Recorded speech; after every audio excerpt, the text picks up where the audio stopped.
Nice to see all you gentlemen to this Yeah. meeting number 5. Yeah. Yeah. Thanks for organizing.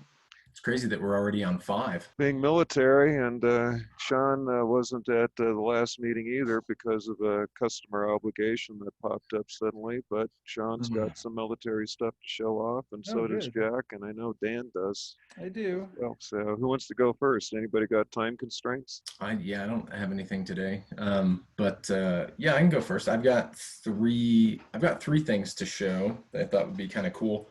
Um, the I guess let's see. Okay, so the first one is the two of them are kind of clock related, and then then one of them is watch related. But let's see, I showed this.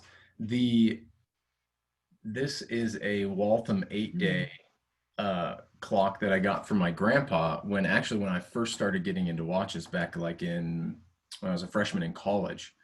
And he I just started talking to him about just some watches that I had gotten, some World War I watches, which is kind of where I started.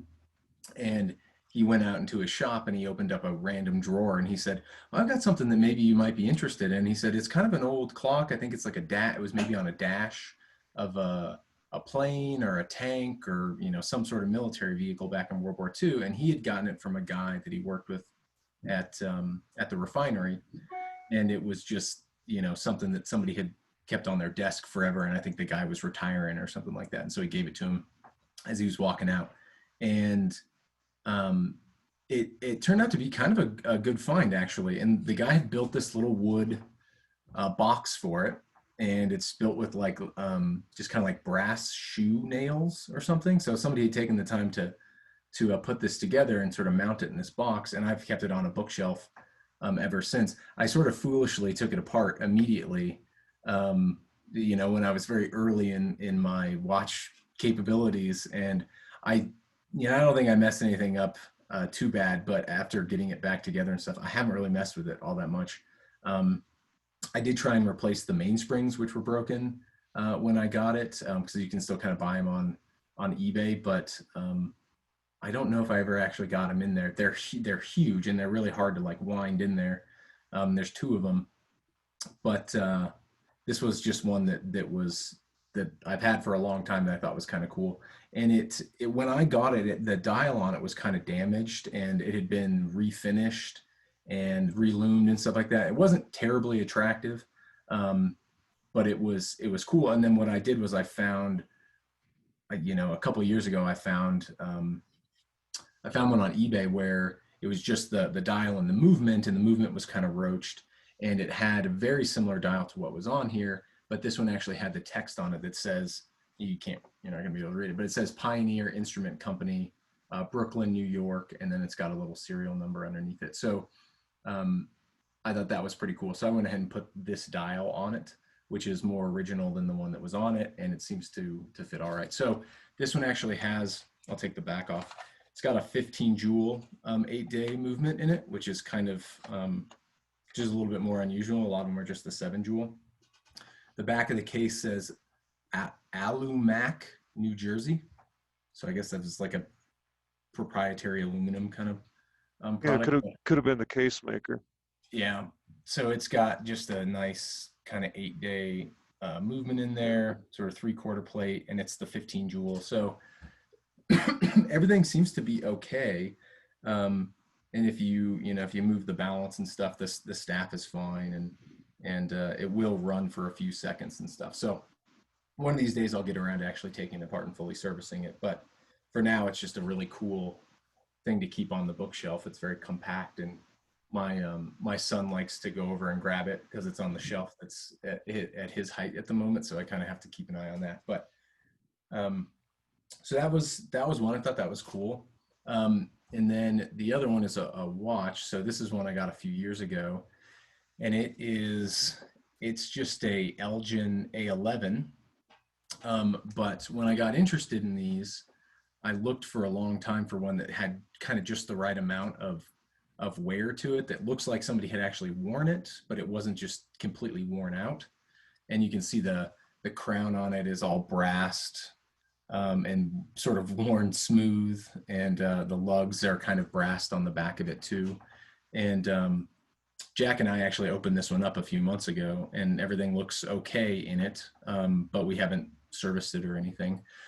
Jack did sort of turn me on to these bands. It didn't have a band when I got it, and on eBay I found you can find like the original bands that you would have gotten, and this is just like, this is how it came. It came on this thing that says like American Strap Company. And it came in like a little plastic sleeve, and then it's got a little graphic on the back of it. And I think I paid, $13 or something like that from somebody, but it's the American Strap Company in New York City, and they're still available. And they've got kind of a cool thing, like the top lug is captured, and then the bottom one is a slip through.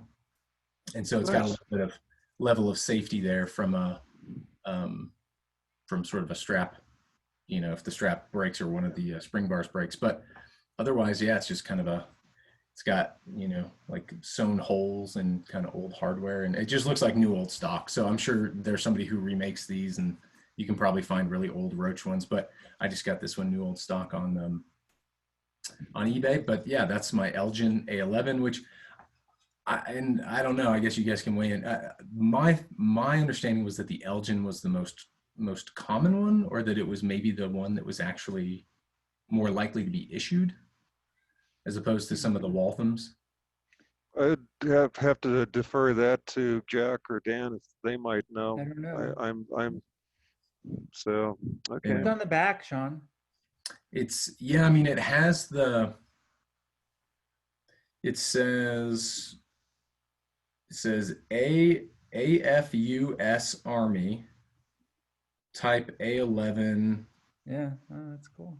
And then it's got the spec number, which is 9427834-B.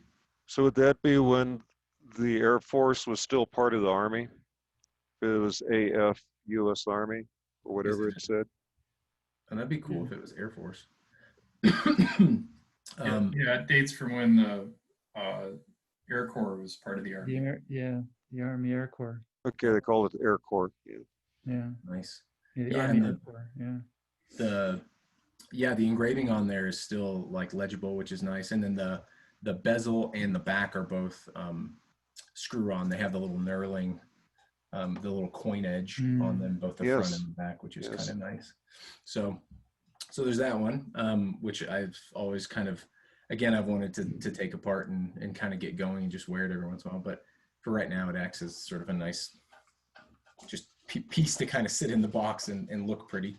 And then the last thing I thought that would be cool to show is a few years ago, this will be a bigger project too. So if this is a Elgin 3737500, I guess is, I think, what they're called. So it's essentially, it's a big like chronograph clock that would have been in like a Corsair, or I think the P4U, like the little, like the duck planes and stuff had them and stuff. But it was essentially the most complex military clock that was ever manufactured. And it was a joint effort between Elgin and Hamilton.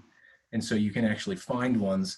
Mine says, I don't know if you can read it. Mine says Elgin Watch Company. And then there are ones that are the exact same, but they will say Hamilton Watch Company. And it just depended on who was supplying them. But I think what they did was Hamilton made half of the parts, and I forget exactly what it was, and then Elgin made the other half, and then they shipped them back and forth to each other, and then they would do final assembly, and then the ones that were final assembly at Hamilton would get the Hamilton cases, and vice versa with the Elgin. So it's got a chronograph center second hand. It's got a civil date. So one of the subdials is a 31 day jumper. It has elapsed time on it, which is what the center chronograph had. And then it has running seconds.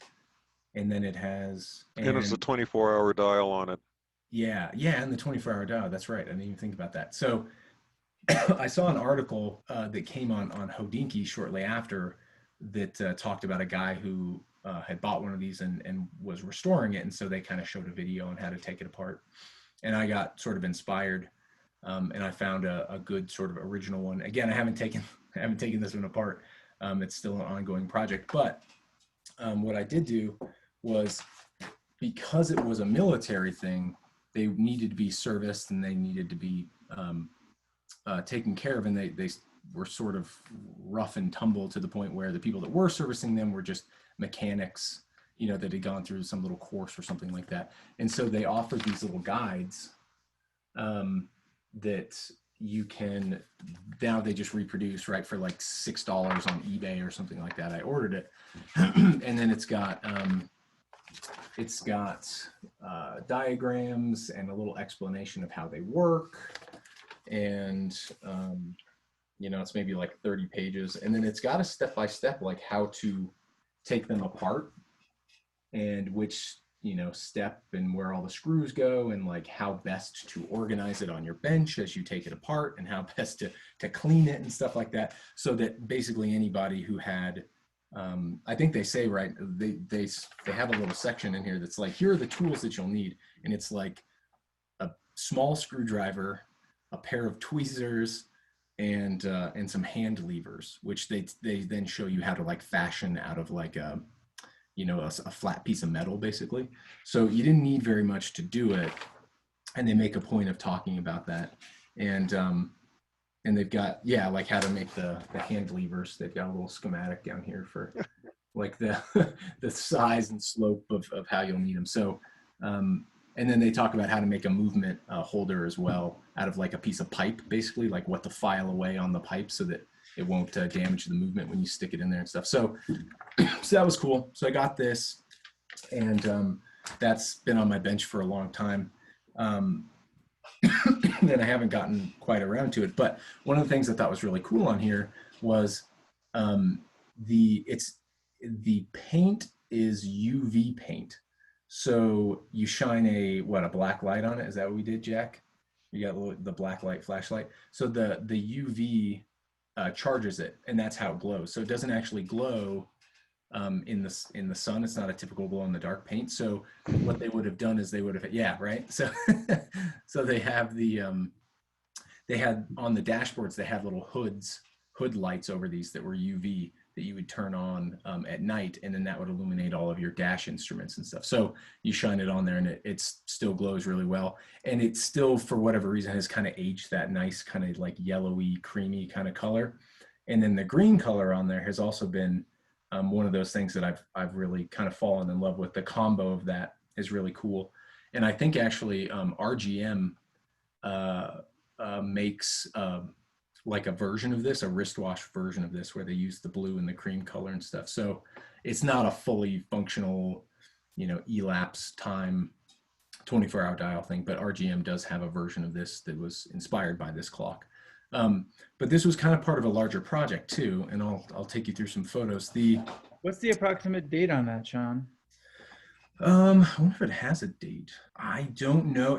I was told it was toward the tail end of the war, though, that they were really only installed in like the nicer planes toward the end of the war. So I'm going to guess it's like 40, you know, early 40s, 42 to 44 or something like that. It has a serial number on here that says AN5741-1, but I have no idea if that, and it has the serial number. So I wonder if there's a lookup, actually. I've never even tried, but. I assume that you know about the military wristwatch forum. You might do stuff on that. Yeah, that's a good point. I should probably look on that. And you can also go to the NAWCC bulletin or forums, and there's probably a military forum there. Okay. So yeah, I'll have to check it out more. I didn't do a ton of there we go. ton of research. So street rodder. Yeah. So this is part of a larger project. So in addition to watches, I also do a little bit of antique car stuff. It was just something that my grandpa's into that I've gotten into, and I have an old 1936 Ford that I work on occasionally, and my grandpa has one, and we kind of been restoring it together and stuff. But it's been this ongoing project. But one of the things that I got inspired with just having this this clock was, how do I incorporate some of these old aircraft instruments, which are actually pretty readily available and pretty inexpensive? How do you incorporate these into like the old car? And so I took that on, and I had restored a couple of the instruments for the 1936 Ford for my grandpa. He had a bunch of these speedometers and oil gauges and stuff like that he had collected over the years. And so I took it upon myself to take them apart and service the odometers and the trip odometers and stuff like that. And they were made by Stuart Warner, I forget the other one, and Waltham. So Waltham made a batch of them, Stuart Warner made a batch, and then there was one more company that made them. And he had a ton of them, so I got to kind of take them all apart and pick out the best date wheels off of them, that all kind of matched from a patina standpoint and stuff. So I started doing this with all the instruments, got them restored, and that was when I got into more of the aircraft stuff. It was at the same time, and that was when I had gotten this clock. And so I found a couple of cool hot rods that had these. People had like really gone to town and done these big aircraft dash panels and stuff. So I thought, well, I don't want to do that. That's too much, but I'll find some way to kind of incorporate them. And I got to thinking, I also went down to the Wings Over the Rockies. I don't know if you guys have been to that aircraft museum that's down in the Lowry base. So yeah, down in Denver, the old Lowry Air Force Base has been turned into kind of like a fancy new urbanist development. They've got like cool breweries, and the old hangar that's down there, they turned into an aircraft museum. It's really cool. It's got a lot of cool stuff in it.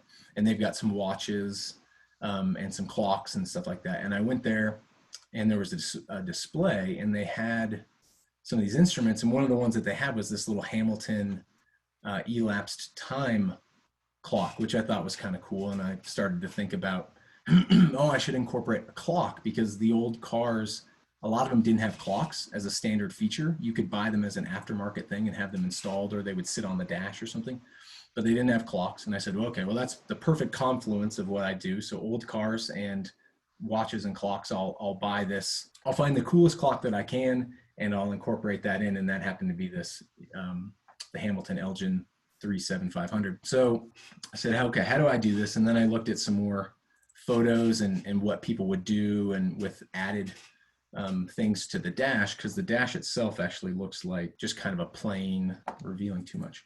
I had an old rusty one that I was working off of. It looks like that. And my grandpa has like 6 of these in a barn, basically all in sort of like various states of condition. And this one had sat out in a farm for God knows how long, and it had rusted completely, but it was completely evenly rusted. So I took it and washed it and clear coated it. And this is what I've been using as kind of like my mock-up piece. But so a lot of because the cars didn't come with things, a lot of the dashes, they add little tachometers and and things like that. So I started going through trying to figure out how people kind of do it, and with these added gauges, and I looked at, some other dash panels and stuff from aircrafts and things like that, and how people were kind of doing it as these tabletop things. And I thought, okay, I can't do all the dashes, or all the instruments. What are the ones that I want? So I want a clock, a compass would be nice, a tachometer would be nice, because the old cars didn't have tachometers. And then I thought the other one that would be kind of a cool crossover was an altimeter. Since we live in Colorado and you can actually drive a few thousand feet over the course of a couple hours, I thought that might be a cool one, and all the airplanes had them. So I started to track them down to find good ones and service them and stuff. And then I started to make sketches of my own about how I wanted my panel to kind of look. And, this was the altimeter, this was like the small clock, this was the compass, this is the instruments come in 2 sizes. There's like a 2 and a 2 1/8 and a 3 1/4 or something like that. So there's 2 aperture sizes, add in some light switches and things like that. So I started to kind of work through those things. Here's a picture of the dash with the instruments on it. Here's one with the compass fit there. So there used to be an ashtray in here. So I took the ashtray out, and I cut a aluminum bezel, and then put the compass in there. And I started to sketch on a pizza box. So I took a pizza box, and I cut out the outline of the dash down through here, and then use the apertures of the clocks to see how these things would start to lay out. And then I thought, oh, I can get some of those cool World War II switches that have the UV pearls on the end of them too, so they'll glow in the dark as well. So I thought, okay, here's the tachometer, here's the clock, here's the altimeter. I could put the little lights. I can sort of rivet some things on here to attach it to the dash. And then I kind of drew it up again with the switches and like where all the screw holes would go and the rivet holes and the apertures for the switches and just started to continue to kind of just fit it out in a way that made sense as I continued to work on these things. So then I added, it's like, oh, well, let's use the little stamped dyno script or whatever they call it, where you'll clamp those things on. How will the supports, to give it some support, kind of fit in there with the rivets and work themselves around the clock. So then I found a guy in Denver who does water jetting. And he's like right there off of like 53rd and I-25. He's got a water jet. And so he'll cut out aluminum if you give him a CAD file. So I drew everything up in CAD. This was the drawing program here. I took everything and started to hardline it in my drawing program and figure out how this works. I sent that to him. He cut it out and so here's the panel, the panel after it's cut. And then there's the switches on the back. And then here's this angle aluminum that I cut out and I spray painted that aircraft green. It's like an aircraft primer that they use. So when you look in the inside of the old World War II planes, they usually have this kind of green paint on the aluminum.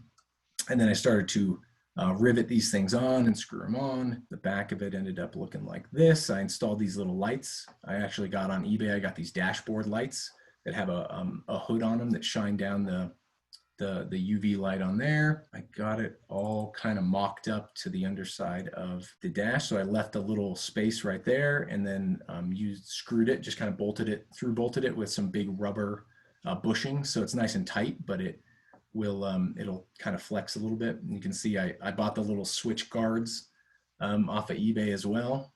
And then the World War II switches. And then I put the little tags on there. It's got the brass, so you sort of know what all this stuff is. And that's how it sits currently, hanging on the wall as kind of a display piece. That was my little project. And it really all just kind of came from the fact that I wanted a clock in the car, and then I had to figure out what the best clock was. And I tracked down all these instruments. I ended up buying ones that had the similar blue paint that was used on the clock as well. So you can get them. Some of them have a yellow and white paint scheme. Some of them are all white, and then others have the blue and white, which I thought was the prettiest version. So they all kind of match from a patina standpoint with the altimeter, the RPMs, and the clock. And that's where I'm at. I did this like a year or two ago before I had my son. So that was, I don't have the type of time to go through all this stuff as much now, but it is one of those things that I'm just kind of waiting to install. And right now it's just a really nice display piece, but it all came from the clock, which I thought was sort of a cool starting place. And it's been a fun project. I've gotten to exercise a lot of like different design muscles and kind of go through a lot of different processes of procurement and like to find all these. It took a good few months just to find these on eBay, and I took them all apart and kind of serviced them and stuff as well. So the clock's the only thing that's left. That's a really impressive project. I would have thought it would have taken longer to have found all the instruments with the colors that you like. So. Yeah, I kind of got lucky, and the prices a couple of years ago were down. They keep like everything, they keep climbing. And so this version of the altimeter, I think I paid $30 for it, and I think, they're up over $100 now if you can find them. So everything's still pretty reasonable because the use for these instruments isn't really all that. People aren't reusing them all that much, but from a visual standpoint, for people like us who kind of appreciate all these, the intricacies of these things, they offer a lot of bang for your buck. You can't wear them, but there's a lot of interest there. So that's really nicely done. I think your compass probably won't work all that well inside a metal car, and most of the time would put those on a little housing that would go up by the rearview mirror or something like that to get to collect the Earth's field better. Yeah, I haven't been able to adjust it in a way that it actually points magnetic north. It really. That looks great on your wall, Sean. I'm not sure you're going to want to put that into a car. You're going to miss it in your room if you put it in a car. I know. And I've got I've moved it since it was over here. I have an old fridge that came with the house from like the 1940s. It's a General Motors fridge, actually.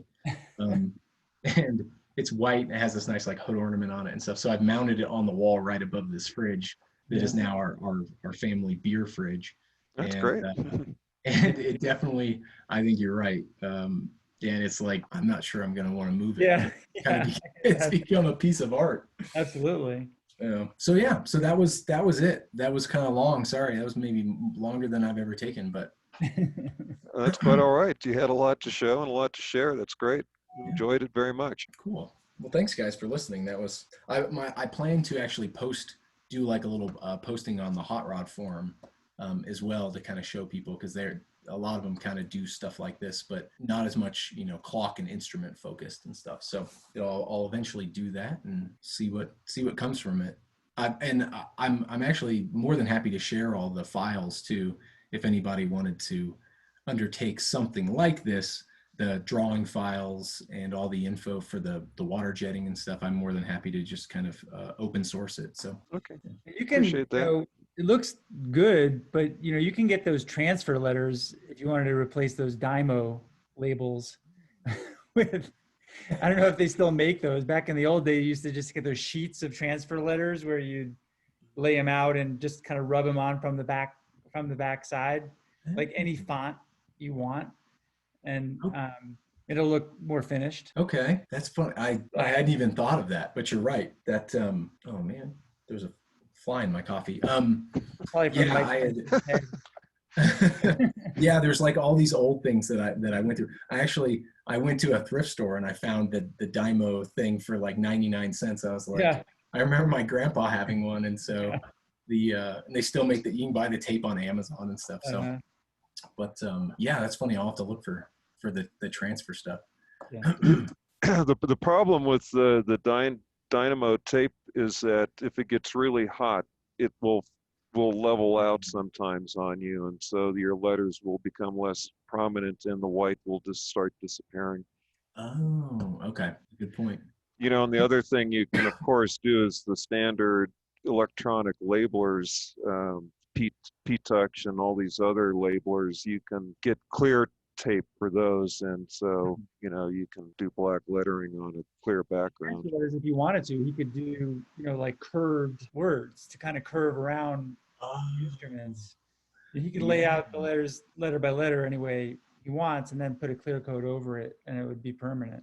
Yeah, and even another option, which is hard to do now that things are riveted together, is you could laser print it on an overhead transparency sheet and then put the plastic on the top. So that's so funny. You do these things in like a vacuum, and then when you actually show them to people who actually care about this stuff, there's all these different ideas. That's great. So, yeah, I'll have to think about that. The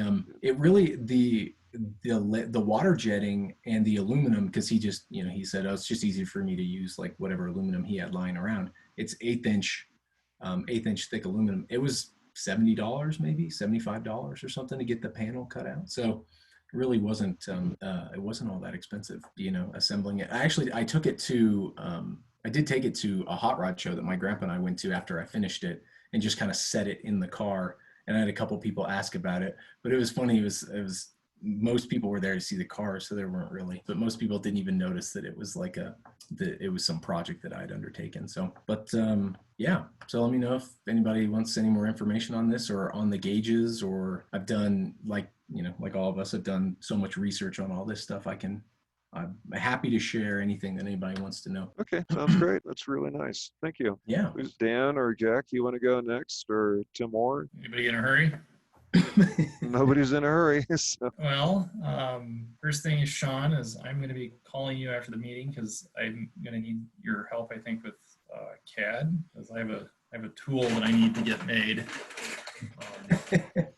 Sure. Feeling the guy who's the machine shop is his first question is going to be like, "You got a CAD file?" Of course. Excellent. Your presentation is very timely.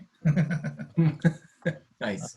So I thought that I would just jump into a PowerPoint. So when you said that military watches, it made me think about, so I have been for a couple of years now collecting World War I era watches, and then more recently gotten into exploring World War II era watches. And so I thought I would talk a little bit about what is a military watch? What do people, how do they think of them? And so there was the marketing ploy that people marketed military style watches. And then there was watches that were actually procured by the military and that were then issued watches. And then there are those watches that were worn by service members. I thought I would focus on those three categories for World War I and World War II. And so starting in World War II, Sean already showed an A11, which is the black-faced dial over here. That's a Bulova A11. And so the three companies during the heart of World War II that were producing the aviation center second watches that hacked, it was Bulova, Waltham, and Hamilton, and Elgin. So four, really. But with the Army only bought the center second hack watches from Elgin, Bulova, and Waltham. And it was the Navy that was buying the center second from Hamilton. So this is that Bulova.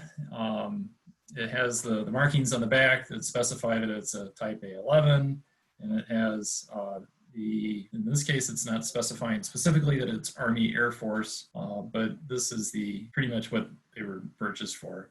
Although I did read years ago that they also were issuing these watches to artillery officers, but I've never been able to find anything that actually substantiates that claim, including finally finding what looks like a reasonable picture of my grandfather's own watch on his wrist, who was an artillery officer, and it is clearly not a center seconds hacking watch. So these are the markings. This is the typical type of movement for Bulova. What happens is that when you pull out on the stem, there's a small spring that then causes a lever to actuate outward and will impinge upon the balance, stopping the balance dead. And in Bulova, it's as simple as that. And some of the others, like the Hamilton or the Elgin, there's a slight curve to it, so that when you disengage the hack mechanism, the curve will actually cause a little push back onto the balance and ensure that it starts spinning freely again, which I thought was rather ingenious when I figured that one out on my own. So here is another example of a service. This is one with a sub-seconds, and this is actually the style of the watch that I think was on my grandfather owned. I actually don't know what happened to the watch that he had all through the war, but finding the photograph of him wearing it prompted me to go out and buy this one. So, and then this one is again appropriately marked. So Ordnance Department, USA, which places it more squarely into World War II. And then Bulova had little date symbols. Here you see the triangle. On the A11, there was a little circle. And so I think the triangle is 1944. I remember correctly, but it's a World War II era watch, and like you said, Sean, there's a little bit of wear on the crown, and probably was worn by somebody who more than likely had something other than frontline combat. I'm of the opinion that if you're finding really good quality soldiers' watches, that they're probably some sort of schmuck back in the rear echelon. And then there's watches that were purchased by service members and worn. And I recently found this Guerin, and it is not, I've never seen any sort of documentation that ever has supported the fact that Guerin made watches for military procurement, but I've certainly seen some evidence that suggests that they are widely available through the PX system. And in this case, this gentleman down here, whose name is Elie Goldstein, bought this watch while he was in France in 1944. It's engraved with his name, L.E.M. Goldstein, in France, 1944. And the PX system is the only way I can think of how he got this watch in the European theater at that time. Turns out that Ellie has had a very interesting life. And what's even more curious is that I bought this watch from a UK-based seller, and he refused to tell me how he got it. So it's either stolen, or as one speculation is that Ellie probably lost it in the poker game on the way back from Europe, and then the possession of whoever this guy's father or grandfather was, and he didn't want to admit to where it had come from. But I have been able to find contact information for one of Ellie's sons, and am contemplating reaching out to them to see if they are interested in having their father's watch back. That's World War II. So that's the three types of watches. You've got, there's definitely military issued. There are those that we didn't talk about, a military style, but this is a military style. It has that 24-hour time interdial on it. So these were marketed by Guerin as military wristwatches, even if they were not not provided to the Army or to the military. So we get into World War I, and here we have issued watches again, and watches that were predominantly marketed as military styles and possibly owned by service members who didn't like the available watches or couldn't afford them. One interesting fact that I always found fascinating about why my grandfather, an Army officer, was able to keep so much of his stuff, and I wasn't when I was in the Army, is because officers were required to buy their kit. They had to pay for it. And so everything from his uniform to his pistol was his. And when he was done with the military, he kept everything. And that's why I've got his service pistol that he carried with him through the Second World War, and I've got elements of his uniform and some other things that he left after his passing. But in this case, this is a World War I watch, and this is the beginning of the war, from what I understand, at the entry of the U.S. into it, is that the American watch companies were not able to produce enough wristwatches. And so the Signal Corps was tasked with procuring watches for the rest of the military and turned to the Swiss makers. And so the Signal Corps procured watches from Omega, from Zenith, from Longines, the major makers, and including Tavan's. And Tavan's was a sub-brand of, well, I'm blanking on it. Anyways, there was I think, isn't it connected to SEMA? No, well, yeah, SEMA and Tavan's are sub-brands of it begins with an S. Well, they're related. Okay. And in fact, but because they were operated at the time as separate entities by the holding company, SEMA and Tavan's both provided watches to the Signal Corps. And one thing that's in common between all the watches is that they are marked Signal Corps on their dials. There is no other markings. Like the World War II watches that we looked at that were military issue, they had very clear, distinct markings on them. And this is it. This is the only marking that you will find on the Signal Corps procured watches. So this watch, it's very plain. The movement that came in it had this very nice pearlage finish to it. Unfortunately, if you see down here, this is the jewel in the top plate, which not only to add insult to injury, it has been absolutely shattered, but it is a shattered replacement jewel that has been lead soldered into place. And I have no clue how to fix that because it is messed up beyond belief. So what I did is I found a very similar 15 jewel Tavan's movement that has absolutely no markings on it. You'll notice that the original movement had no markings other than this M, which I have no clue what that stands for. I have since acquired a second Tavan Signal Corps watch, and it is identical in the finishing minus the M. So who knows what that means? But this is a replacement movement that I have stuck in the watch until I get the other Tavans up and running. But what's interesting is that I did notice that between the SIMA and the Tavans, that they both have the same case stampings. This is the part number 330. In this case, corresponds to the caliber for the Tavan's movement. The SEMA movement is 370, but they didn't stamp them 370. And then this is the serial number on the watch. And I do have hopes of someday going to the Signal Corps Museum, which is in Virginia, and presumably they would have information on the procurement, as well as possible inventories of which watches came from where. They apparently got the museum reorganized in the last 2 years, and it's up and running, and unfortunately immediately closed with the advent of COVID. So Tavan's was Sandoz. Sandoz, yes. Sandoz owned both Tavan's and SEMA and operated them as separate companies, even though they had very similar style watches. In the past year, I've been trying to buy zero size watch cases to finish a couple of projects, and I was trolling eBay one afternoon, and this case, no movement, popped up on eBay for a buy it now price of $20. And I didn't hesitate to buy it because I immediately recognized what it was. It had this dark black finish on it. It is mostly intact on the back. You can see that it's probably about 50% on the bezel. But this is what it originally would have looked like over the entirety of its case, what's on the inside. And what this signifies is that this was a military procured watch case from the US watch manufacturers. And in this instance, I'm pretty confident that this was originally an Elgin issued military watch. I've gone and went out and found a Elgin movement with the case screws that line up, as well as what was presumably the Elgin style military dial at the time. There's some indications that the dials, that they have a date printed on the back of the dial, that those are the Army issued ones.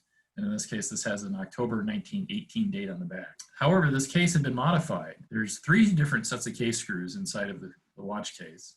I can't identify what the other 2 line up to. One of them, I'm pretty confident that they were European movements. The case has been modified to accept a lever. So at one point, a lever set watch movement had been placed in this case. And the other thing is that the case stem tube has also been shortened, presumably to better accommodate the Swiss style setting works rather than the negative set American style. So I've made a little extension tube so I can accommodate a sleeve, and I'm in the process of getting this one restored. And then there are those watches that were simply just marketed as military watches during World War I. In this case, this is a Waltham Deployer case, which has the very nice heavy silver case. I bought this at our mart a few years ago. I have since restored it and wear this on occasion. And that would be the 6 watches to show you all. Let's see, I will now end sharing. Nicely done. Yeah, very nice. Yeah, those are really nice ones. So the World War II Bulova, the middle watch that you had shown that has the, that's not center seconds and it has sort of like a white or cream dial. Yep. Were those, what was the differentiation between those and then the center seconds ones? Because so the main differentiation is that none of those sub-seconds had a hacking feature. In the Bulovas, the difference is they're different caliber. The center seconds, the 10AK that Bulova adopted, they actually took originally a Swiss version watch and got the machinery so they could manufacture here in the US. Primarily how Bulova got the contract to do those watches. Is that, and this is the theory is why Guren US or Guren's watch production was never used for military purposes, because all of their watch production throughout the war was in Switzerland. They continued to import watches through the course of the war, except for the short period that Switzerland was finally fully embargoed. But that doesn't mean that Guren didn't provide materials for the war effort. They certainly did. In fact, that was it's a whole different story, but that's probably the beginning of their downfall, was chasing after the industrial war profit motives. But Elgin, Hamilton, Bulova, because they had U.S. production along with Waltham, they were able to provide watches of varying degrees and of style. And I read somewhere for that aircraft clock, chronograph clock that you have, that in the early stages of development, the Army Air Corps, with the Navy, was procuring those specific chronograph aircraft clocks from the culture. And the war in Europe was beginning to go on. They saw the writing on the wall, and Hamilton and Elgin got a hold of the culture clocks, took them apart, went through them, found their flaws, and designed a better clock, and then sold it back to the military. But I was reading that exact information you were talking about with the Udinki article. And there was some other stuff that somebody had forwarded to me about those clocks. Nice. But yeah, the primary differences between those two Bolovas is that they're different calibers. I mean, there is interchangeability between them. The balance staff for the center seconds is the same for the sub-seconds, the entire balance assembly. So you can swap those out, but there's some interchangeably, but not completely. Would the A11 have been issued to somebody who was actually probably going to be in combat, or somebody that was going to be in uniform, as opposed to the Bulova maybe being something that was worn by somebody like in an office somewhere, or that was doing something that wasn't actual, fighting?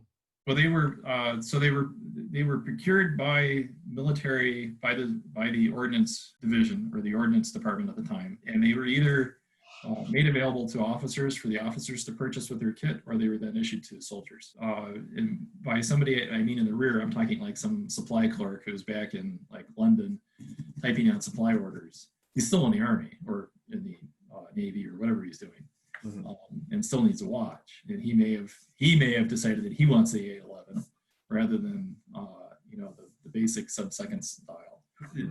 Anything can happen, but the pilots definitely were getting, as well as the air crew, were definitely getting the sub-seconds watches. Oh, okay. It's a really attractive Bulova, just like the layout of it and the color and stuff. It's really nice. Yeah, I'm very pleased with how that Bulova turned out. Really always very fascinating to see the research that you do, Jack, on all the stuff that you work on. You're really diligent and pull up a lot of very fascinating things. And some of it might actually be true. So yeah, we'll make it up, who knows who's going to check. So, but Dan, why don't you jump? I've seen a few things in your collection that are military oriented. Sorry, I'm muted. I'm going to show, I think, just a nice introduction from Jack. The ones I'll be showing are all in that category of issued. These two are kind of crossover interest because I have an interest in dive watches, and these two were both issued dive watches. So obviously scuba diving only really started in the 1950s. So these aren't going back to World War I or World War II. In fact, these are both 70s and 80s watches. This one I particularly like. It's really interesting. You can see it's a totally sterile dial. This was a U.S. issued dive watch that was issued to Navy divers throughout the 1970s, and it was made by Benrus. I can actually show. It's good. It'd probably be hard to read because the writing is so small. You can actually see it pretty well. So you can see this is a Benrus, and the mil spec is 50717. What's a little hard to see is next to type, there's a 1, and next to class, there's an A. So, those were kind of case back blanks because they had 2 types and 1 or 2 classes for each type. And of course, then it's got, this has a 1976 date, and there's a 4-digit serial number that's a little hard to read. So there weren't that many of these made. This is the type 1, as you saw on the back, and the type 1 has this really, I love the dial, it's just got, it couldn't be simpler, right? With just these, with no numbers, nothing, right? Just loom plots. And it's got this kind of cool asymmetric case with this, this sort of gray, I can't remember what they call this finish on the steel, but it's a stainless steel with this, gunmetal sort of finish on it. And they're all that way. I don't have a picture saved, but the type 2 is a little bit more common than the type 1.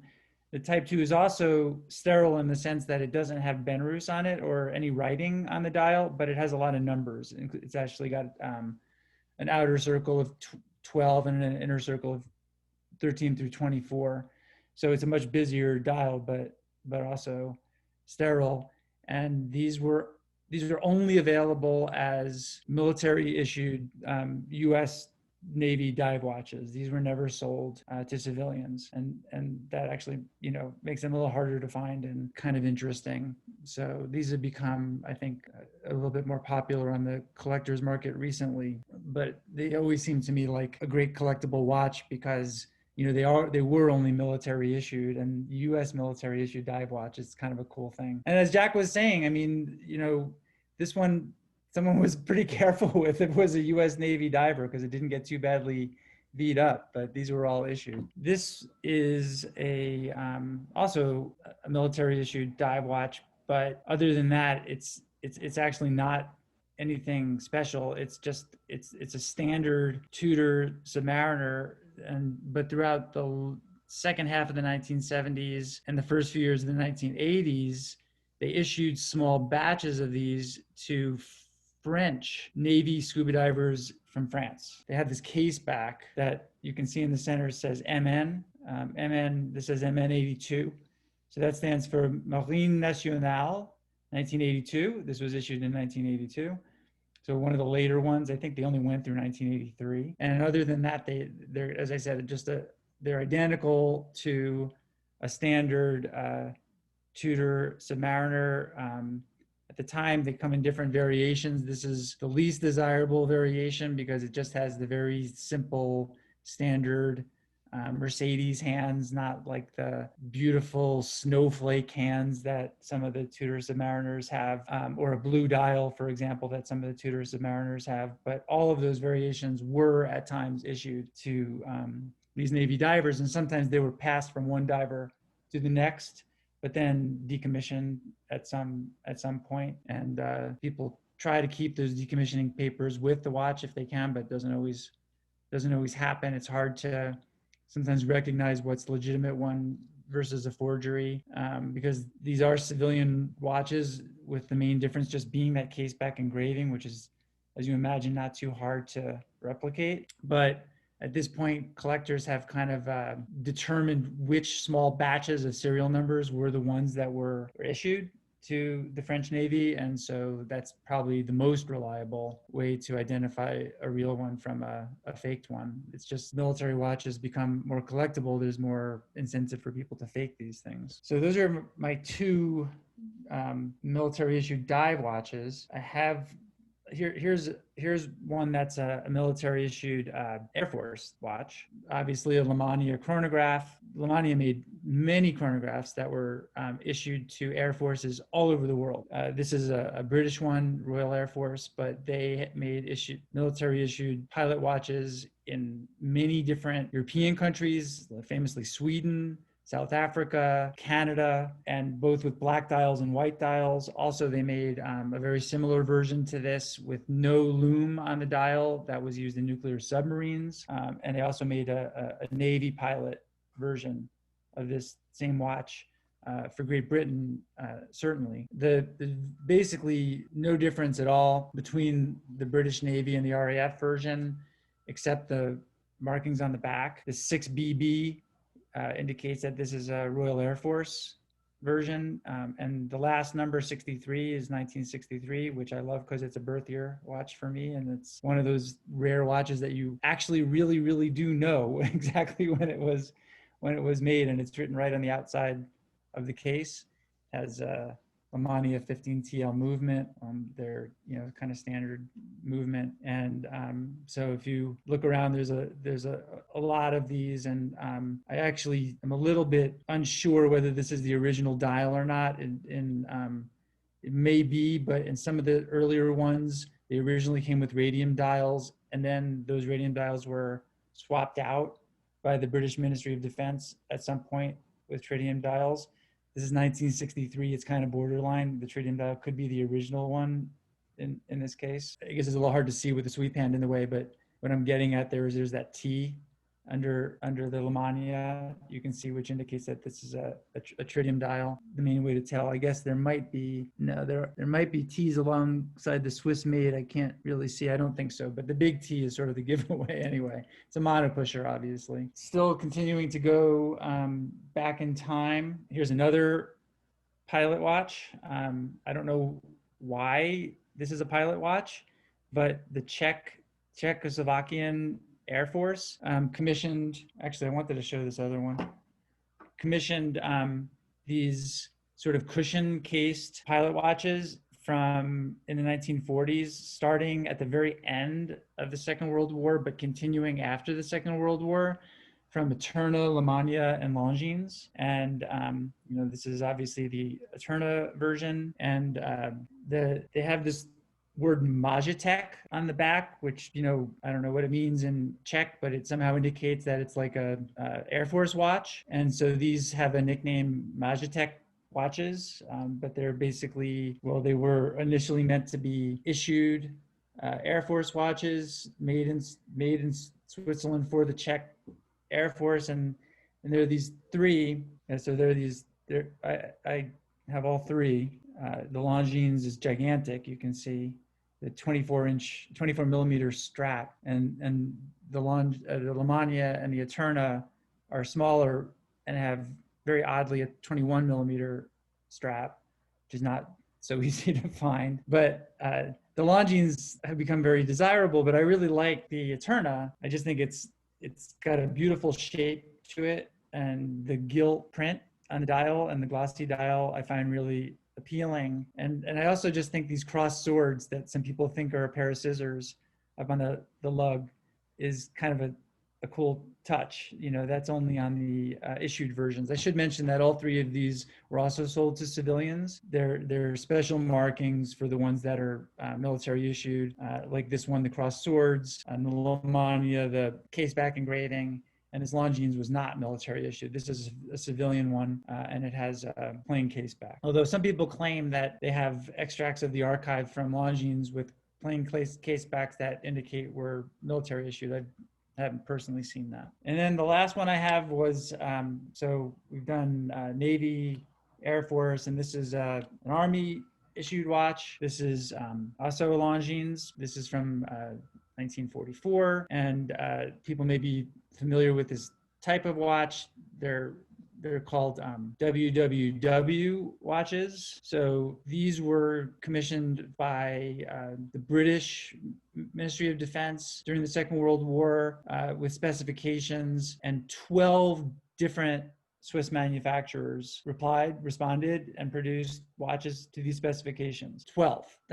And so the people who make a specialty of collecting these call them the Dirty Dozen. And Longines, Eterna, basically Omega, IWC, Jaeger LeCoultre. Pretty much with 12, it's pretty much everyone you can think of. But ironically, so they're all within a certain size range, and they have certain specifications, but the cases are all a little bit different. The sizes vary a little bit. Obviously, they all have their own movements, and this is just the Longines version. It's the only one of the 12 that I currently have. I've owned a couple others, like the SEMA I've had in the past, which is also a common one. But the JLC, the IWC, and the Longines are probably my favorites of the three. But the one that's really desired by collectors is by Grana, Grana, which I think was a company maybe connected with Certina at one time. They're not particularly nice. They're in plated cases, but they're extremely rare. Only something like 1,000 of them were made. And so for people who are trying to complete that set of 12, those Granas might sell for over $10,000 because, those people just really, really want to complete that set of 12. And occasionally you'll look on eBay and you'll see someone selling their entire collection of 12. In fact, that happened recently where an entire set of 12 was auctioned off, which is always interesting to see. And people think that's sort of like a cheating, right? Like that's not how you're supposed to get a set of all 12 of these by just buying them all in one shot. You're supposed to hunt them down, spend most of your life doing it, right? Yeah. So those are my military watches. Yeah, I think except for the Longines, those are all in that category of actual issued watches that Jack was talking about. Well, that's a very nice assortment of watches, and all of them are appealing from a modern wear standpoint as well. Do you guys know why some dials were white versus some black? I know that in the World War I watches, the specifications had changed. The same with World War II as well too. That the watches were being made to a military specification, and the early trench watches, presumably the specifications were pretty loose. And it was only then that the Army, when they started using the Army, signal core, sorry, specified for a black dial and for a black subdued case towards the end of the First World War. And then as you get into the Second World War, like the really good example is the A11. That there's Elgin A11s that have a white dial that are pretty well sought after. And then they changed the specifications on how they wanted the watch made and specified a black dial. And so Elgin then switched over to a black dial.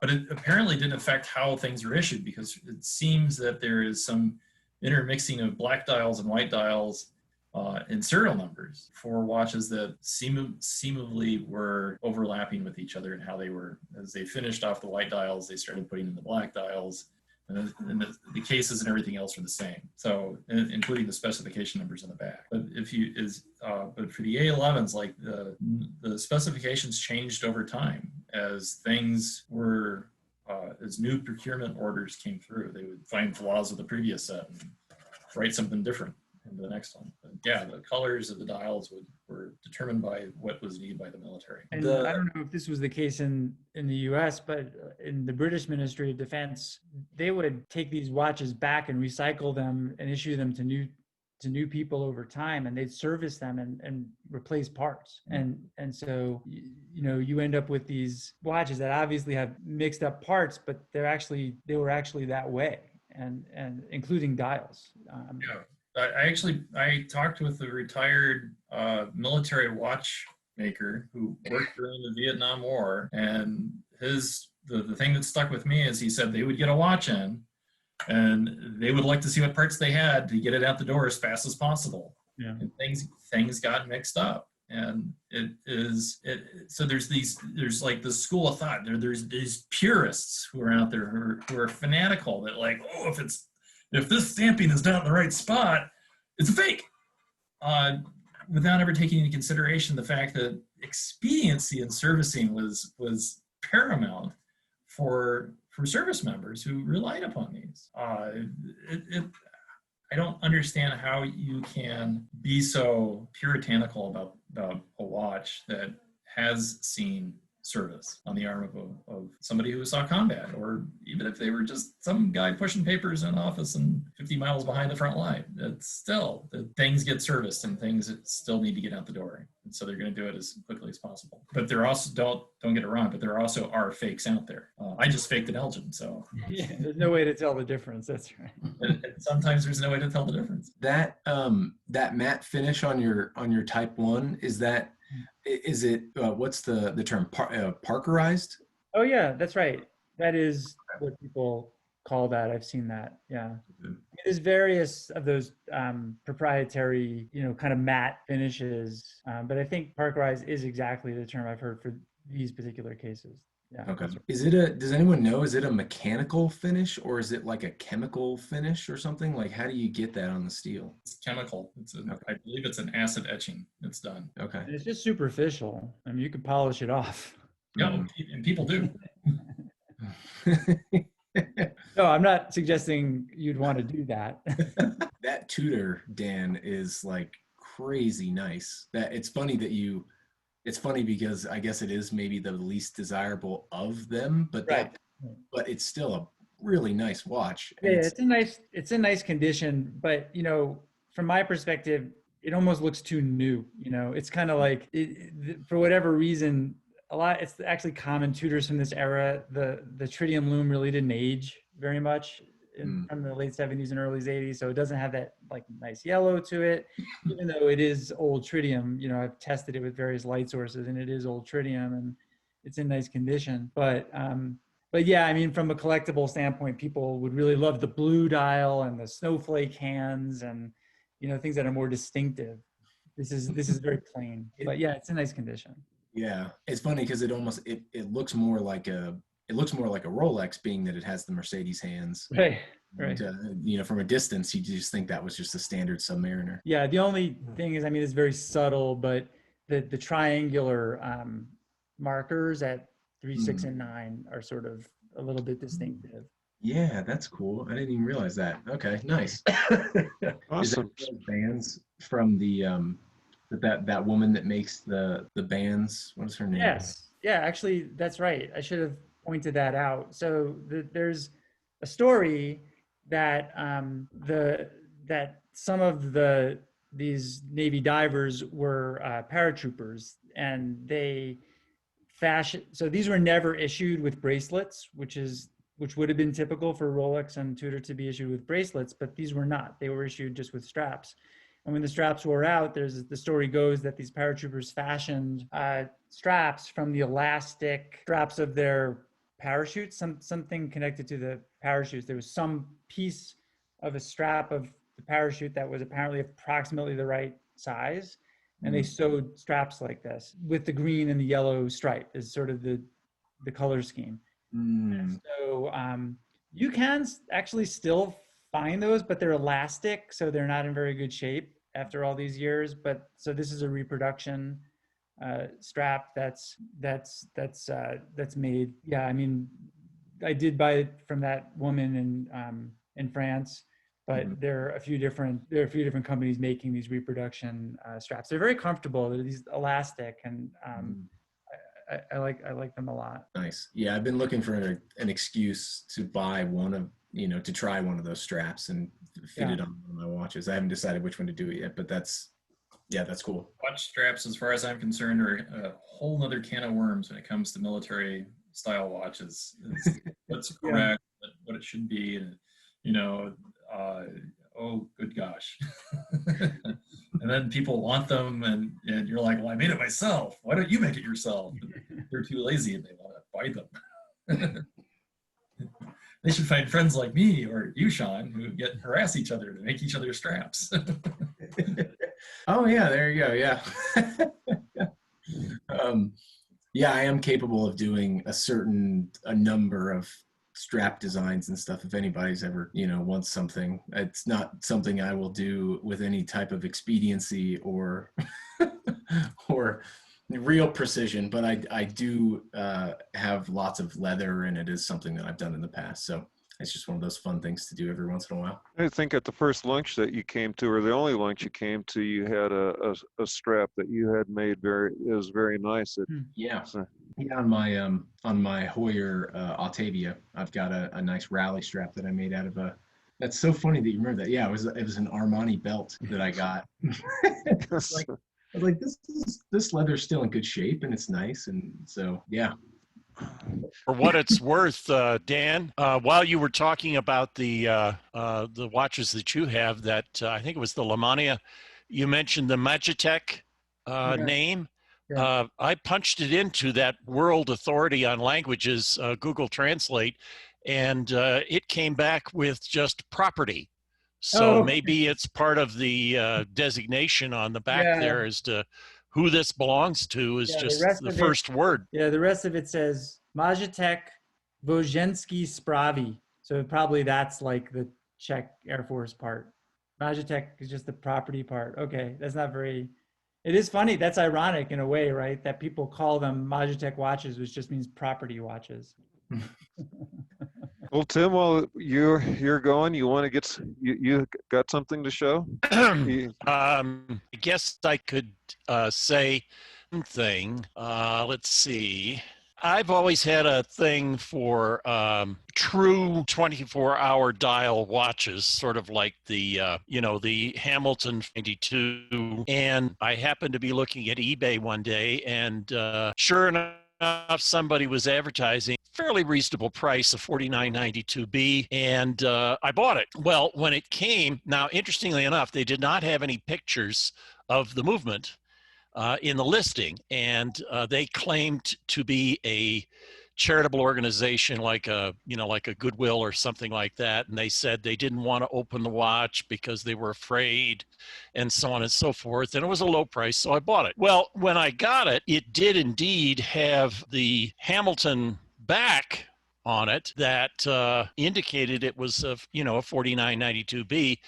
But when I opened it up and looked inside, I could clearly see it was a Waltham. And this kind of goes to the thing that Jack was just talking about a little bit earlier. I looked at it, I said, it's a Waltham. I got in touch with the seller and I said, hey, this is not a Hamilton, it's a Waltham.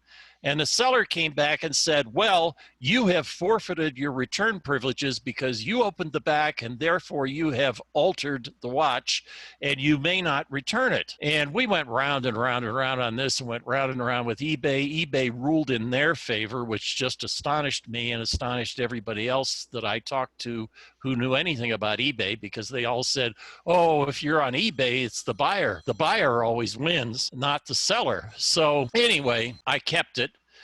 Because eBay was not going to give up on the thing. But I brought it to one of our meetings, and Bill Tapp looked at it, and Bill said, well, yeah, it is. It's a Waltham. He says, but in fact, he says, there were not very many of these made. And so as a consequence, this particular Waltham is probably worth more than had you bought a 4992B Hamilton. And then it was a discussion between, I think between Bill and Bert Talbert, saying that, well, when these things would come into the depot for maintenance or repair, the first thing they would do is they would strip them out of the cases, throw the cases in one pile, and put the movements in a different pile. And then when they came back from repair or cleaning or whatever the hell was being done to them, they would just grab a case, grab a movement, and stick them together. So there's absolutely no guarantee whatsoever that you were going to get a case matched up with the movement that had been in it originally. So I ended up feeling a bit better about the way that whole thing came out, but it was one of those strange little pieces of education for me. Apparently, what's distinctive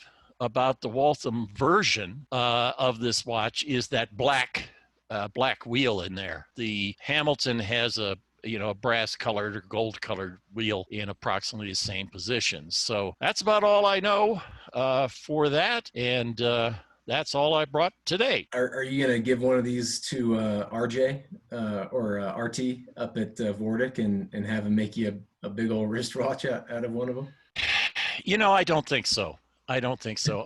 That's cool. I've been interested in getting one of those recently. That's interesting about the Waltham versus the Hamilton. I had no idea. I thought they were just Hamilton. They actually also made Elgin. I've got 3 of them here. The 2 of them came from Bert Tolbert's collection, and I have a Waltham and I have an Elgin version, and then I bought a Hamilton version earlier off eBay. Does your Waltham have the black wheel in it? Because that's kind of a cool little variation on them. Yeah, it does. I'll show them to you in a sec. I want to give Rick Baker a chance to talk because he's been sitting there patiently in the background, and I know he probably has something to show or talk about. Yes, hi. I actually don't have anything to share. I'm just sort of listening. I'm not a military collector. I have a few, I don't know, the 4992Bs, but it's not my thing. I just ended up with stuff. I have some parts. Be happy to share with anybody that needed one. I think I have a dial and I have a couple of cases, but I'm really it's not my thing, so I'm going to listen. Okay, so you're Yeah. welcome with the parts. You can take a picture and send it to the boulder.horological.society email, and I can pass it on to those guys here that are in the process of restorations. Okay, So, thank you. so I can go ahead and try and fire things up here and try and pull out those 992Bs. I didn't realize so many people had so many of those. I got to get one of those in my collection. It sounds like it's a staple that everybody's got. Yeah, you're left out. So. Rick, didn't you have one for sale, or is that Terry's that he brought with him the other day? That belonged to Terry Jones. All right. Well, if there are any for sale, I'd be happy to entertain them. I think the prices have gone up on them. I think since the Vortic watches, I think people are kind of, if not, getting a hold of them, to use for that. I think they're definitely getting a hold of them for just because they're more known now. But it's a beautiful watch. I think certainly somebody like Vortic, if they're buying, 50 a year to convert into wristwatches, I think that can certainly change the market dynamics quite a bit. So that's one of those little Bulova things like I think Jack was talking about. So that's the Waltham case back. The dial looks pretty identical. And so there's the black drive wheel for the indirect seconds. And I think all the cases were made by the same. I think they were all Keystone, although there's not enough stuff on there to. So this is an Elgin, and the Elgin case back is different, and somebody might have polished that one. And so that's the Elgin version. It's a B.W. Raymond railroad watch caliber, I guess. Interesting. That's cool. Is the font on the dials a little bit different on all of them, or was that pretty standardized? I think it was pretty standardized. For what it's worth, Tim, you were talking about cases. The two I have, the one is in a Keystone case and the other is in a Star. Oh, interesting. Okay. When you guys have multiples of these, is it because you wanted a Waltham, Hamilton, and Elgin one, or was it just happenstance that you guys kind of acquire multiple ones of these, or did you need parts or something like that? I'm always curious. I mean, I know what happens with me, but I guess I'm curious what happens with other people. For me, it was I just wanted to have one of every one. It's kind of like what Dan was talking about, the people that collect the Dirty Dozen stuff. Mm-hmm. And this is a little Waltham 8-day aircraft clock, so that's sort of like what Sean was showing, but it's a small version, and it's like gives 1 1/8 inch. The contract markings on the back give the size on it. You're talking about Swiss supplying, movements to the U.S. during World War II. They danced they're like on a razor's edge trying to, not get invaded by Hitler or anybody else. And they ended up supplying, both sides of the conflict. So this is a black dialed Minerva pocket watch. And I believe that on the back there is a German Army marking on that. Definitely. And they, of course, also supplied stuff to the U.S. military. I've seen those markings on the back of wristwatches before. I didn't know they also were still making military pocket watches in World War II. I'm guessing it's that, but I don't know that actually for a fact. That DH marking is definitely German military from World War II. It just seems very late for a pocket watch. It's interesting. This is being a silver dial isn't going to show very well. It's a long jeans. It says GCT on it, and apologize on that again. And that's another Bert Tolbert, but it has a 21 joule up down indicator on it. That's kind of the movement on it. Who would the GCTs have been given to or issued to? Was there a specific job in the military or specific position that needed the functionality of a pocket watch and a 24-hour dial, or was it just the fact that they could be more accurate? I know that like a lot of the higher end, the high precision pocket watches, and often the ones that came in a separate outer case. You also see the navigation or what's called deck clocks that have the gimbal settings that are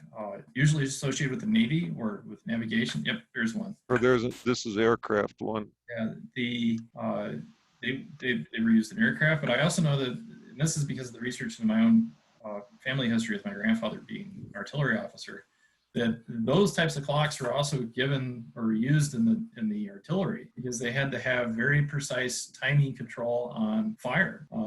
Not only did they have rounds that they would calculate the trajectory and the timing, and then they would set the fuse so that they would do an airburst. And it wasn't altimeter based; it was time based. And so but they also then had the clocks as well too, the big master control clocks that they were then running everything off of to coordinate with the other units around. That's what that is. And the other, and if we have time, this is a slight tangent going off of about the Swiss military production for the Axis and the Allies. They're playing both sides of the coin.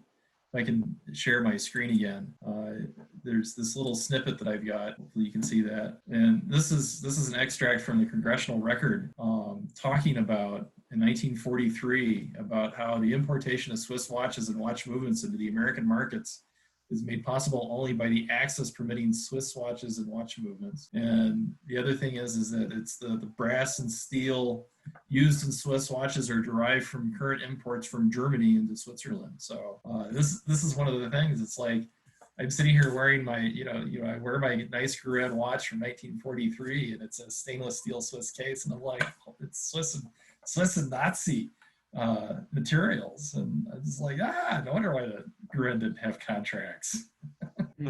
I thought that was a rather fascinating thing, and people don't think about this when they're collecting watches. It's pretty interesting, and I've got a couple marine chronometer cases, and one marine chronometer made by GUB, which actually is Wempe. It's a World War II era Wempe, and they had switched to plastic because they were short on brass as a critical war material. And so the marine chronometer movement is has small square plates that are brass that are then held in bigger plastic holder kind of things. And then the case and the gimbals of this thing are also a white plastic that's painted with kind of a hammer tone brass finish. It's really pretty crazy. So plastic from World War II. It's a plastic resin of some kind from World War II. Much plastic then, like Bakelite maybe was one of the.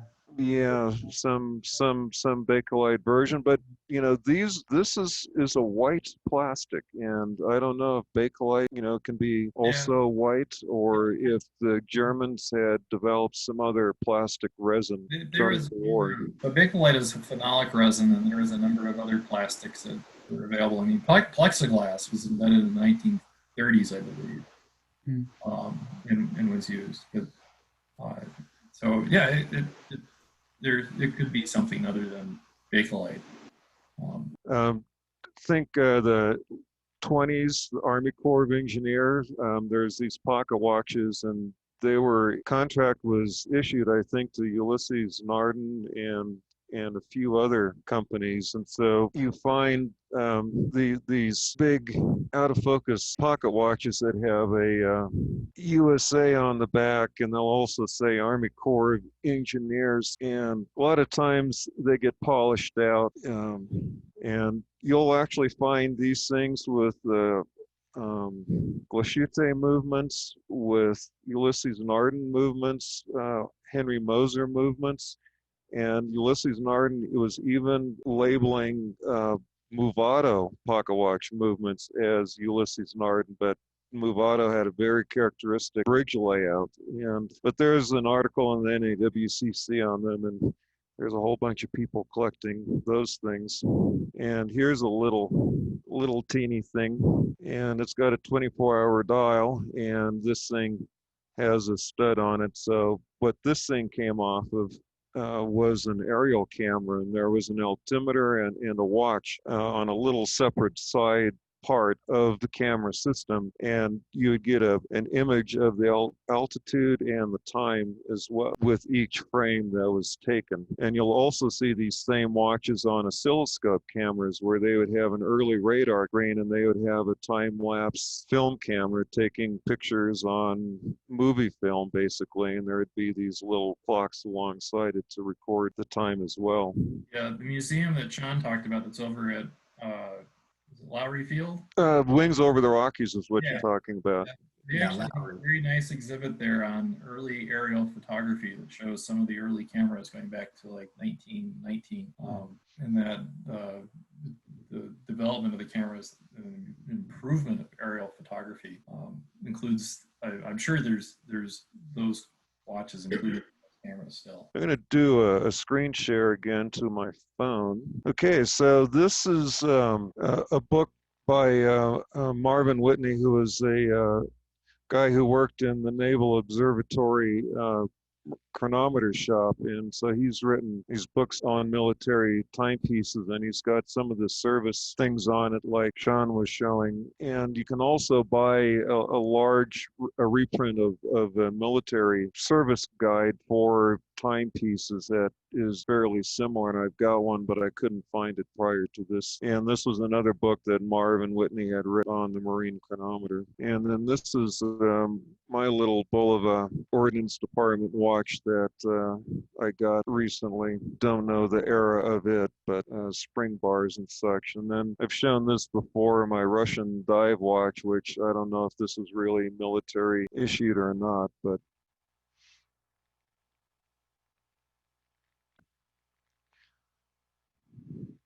and then it's written up in the Russian wristwatch book. And that's the movement of it and the description of it, 1960s.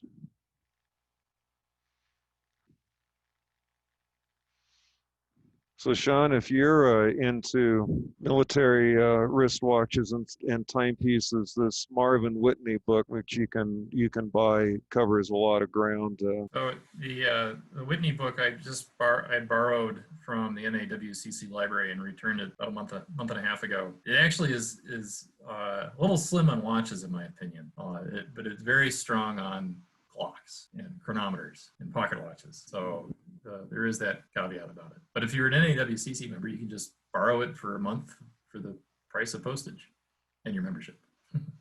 Yeah, certainly that's a reasonable way to go in terms of avoiding adding things to your collection that you might not want to have. Yeah. Is that the one that you had recently, Jack? I feel like I've seen it, but the only place I would have seen it was at your, Yeah.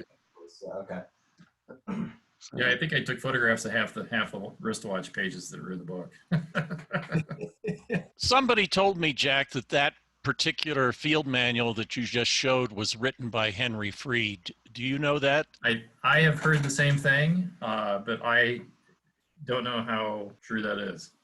So that would have been then just Henry Freed having collected a whole bunch of military, separate military pamphlets and putting it together, you think? If he really did it? Don't know. So I thought I'd show something else. This is a little Elgin A11 case, new old stock. I got probably 4 or 5 of these things, so they're basically in new condition with a little hang tag. They came in these little cotton bags, and I don't know where I got them, but I've got a few of them, Jack or Sean, if you're seriously into trying to recreate something that's looking mintish. Unless anybody else has much else that they want to add. How about a glycine airman? Okay. Here we go. Ooh, cool. Very nice. I like the strap it's on, that metal mesh. Yeah, I don't know where that the strap came from, but there were a lot of these around, of course, from the Vietnam War days. Guys would buy them in the PX. Pull out the hacking lever before it gets to 0. It works. Yeah, It works. I had one where the little hack wire was missing. And there was a guy, what was it called? Falcon Watches here in the US that was servicing these. And I got in touch with him and he said, nope. He said, we're out of them. He said, we had a supply at one point. He says, but they're all gone and nobody is interested in making hack wires for this watch. Well, there's a guy in Nevada who will do it. And actually the wire isn't the issue, right? It's just a piece of wire. There's a lever that the wire is attached to that kind of makes the wire pivot up when the crown goes in. But if anyone needs one of these serviced, I can give him I can refer you to this guy in Nevada. He's a real glycine expert, and the hack wire is actually not as big an issue as the little clamp that clamps the bezel. That's trickier. I see yours is complete. Yeah. I'm kind of astonished. It seems pretty simple. That clamp that clamps the bezel is just a little chunk of metal with a screw through it. You got a guide, actually. There's a pin that it's captive, and so as you screw it in, the clamp can't rotate because there's a pin. That is true. Yes. Into the case, so it's not actually so easy to find someone to reproduce one of those. So do you think on the hack pin that a lot of times people would take that off and throw it away in servicing because it was such a crazy little thing? Yeah, that's what I've been told, is that it got thrown away because the guy who was working on it didn't know what it was for, and couldn't figure out where to put it. Or is just an amateur watchmaker like one of us Exactly. working on it. And As far as the hack wire goes, actually Bruno says he fixes those. But like I said, I would recommend this guy in Nevada if anybody, because he also has like the crystals with the magnifiers and the cross-hatched crowns. You know, he's got like all the parts to restore those that if anybody needs. Those are cool watches. They're nice to wear too. that's good to know. He's a nice guy. Jim Sadalek, that's his name. Well, if I ever get one, I'll contact you. I don't own one. I've been intrigued by them and interested in them, but I've never been willing to pay the price for the ones that I've seen. And Apparently, they also are fairly significantly faked. There's apparently a lot of counterfeits out there, and there's a whole thing of look for this, look for that, and so on and so forth to tell. And you were talking about white dials and black dials, or someone was talking about that. There are some white dial early Glycine Airmen watches that are quite rare, and those are really Tim. Keep an eye out for those, and even if you see one, even if it's expensive, grab it. okay, keep that in mind. Yeah, because if you find one of those white dial ones, it's rare. Those don't show up that often. Okay. Well, I'll have to do the research on identifying counterfeit Glycine Airmen and get a little educated on it because I have There's so many versions. It's crazy. All right, gentlemen, 2:00, I guess. Cool. I'm ready to call it a day unless anybody else want to add any final closing comments. Nope. Look forward to next meeting. Okay, any suggestions on what the theme should be? Talk about watch bands. That'll take 3 hours. I have a question. I am trying to teach myself some rudiments of this stuff. And, one of the things that you always have to do is you have to pull the stem. And I have seen the kind that have a little screw, and you back the screw out a turn or a turn and a half, or and then you can pull the stem. I've seen one, at least one that has a little lever, and you push the lever to one side and you can pull the stem out. That was on a real cheap watch. But I've also seen some that have like a little push button. You push down on this button and the stem comes out. And I've now encountered 2 of them where I push down on the button and the damn button won't come back when I let loose of it. And I wondered if anybody has any tips as to what I should do to deal with that situation. I guess total disassembly. You want to put the stem back in because you don't want if possible, the sliding clutch pinion or thing to get out of place relative to the bar that moves it. That's the most frustrating part of it. Sometimes if it's rusty, you might be able to try and put a drop of lighter fluid on it to try and get some lubrication and try and poke it a little bit, see if you can move it back. Sometimes you push them too far, too hard, and things get out of position, and you have to pull the dial. Sometimes if the little sliding cannon pinion or the sliding clutch thing gets out of place, and you don't want to pull the dial, you don't want to pull the hands, you can actually disassemble it from the backside. So you have to take off the barrel bridge almost to access it, but sometimes that's an easier way to deal with the sliding clutch getting out of the way. But you want to make sure that you're in the winding mode when you pull the stem out. If you have it in the time setting mode and you pull the stem out, you'll often lose that sliding clutch. You'll come out of position, and then you do have to take the watch apart to get it back together. Seikos have a slightly different stem release, I think. You'll also see in modern ETA movements where it's a push button like you're talking about, but it's got a slot for a screwdriver, and the slot limits how far you push that button in to prevent it from getting out of place like you're dealing with. I still struggle with those things. Oh, I'm sorry to interrupt. Fortunately, it's cheap watches I'm dealing with, so that's good. All right, Jack. Yeah. We'll see you. All right. So, All right. Thanks, all right, everybody. Dan. Nice to see you. Stay healthy. Here's classes back in session, but you're teaching remotely, so it doesn't Not matter. teaching remotely. If I get sick, it won't be from the students. All right. Well, hopefully you won't get sick. Take care. Bye-bye. All right. Well, Tim, thank you. Good luck with your endeavors.